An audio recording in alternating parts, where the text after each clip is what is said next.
একজন মেহমান আসতেছে। মেহমান তো অবশ্য মাঝে মাঝে আসে। এখানে বাসা বোনা যিনি কোন জায়গায় থাকে, তো আরেকজন দেবর আছে, সেজু দেবরও থাকে, সেজু দেবরও ওইদিকে থাকে। তো ওই ভাইয়ের সাথে একসাথে কাজ করে, ভাইয়ের নিজস্ব অফিস আছে। তো মাঝে মাঝে সেজু দেবরটা বিয়ে করার আগে আসতো, কিন্তু এখন বিয়ে করছে তো নতুন বউ ঘরে রেখে আর আসতে পারে না।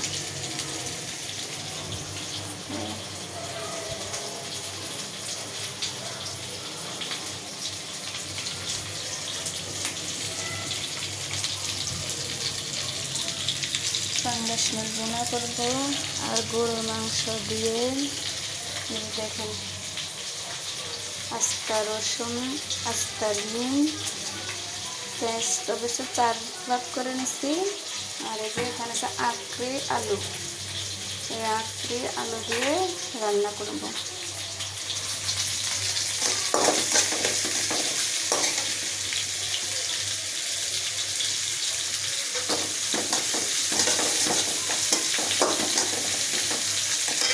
আর দেখুন, গরুর মাংসের সাথে 1 কেজি গরুর মাংসের মাঝে কত বড় একটা হাত দিছে, কতগুলো চর্বি দিছে। দেখেন, এগুলো সব চর্বি,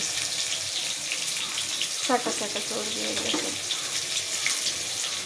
আর ওরা কী করে, পাল্লার উপরে আগে 160-170 গ্রাম চর্বি এবং লেজ এবং মানে যেসব গোশগুলো খাওয়া যায় না, ওইসব গোশগুলো উঠায় রাখে।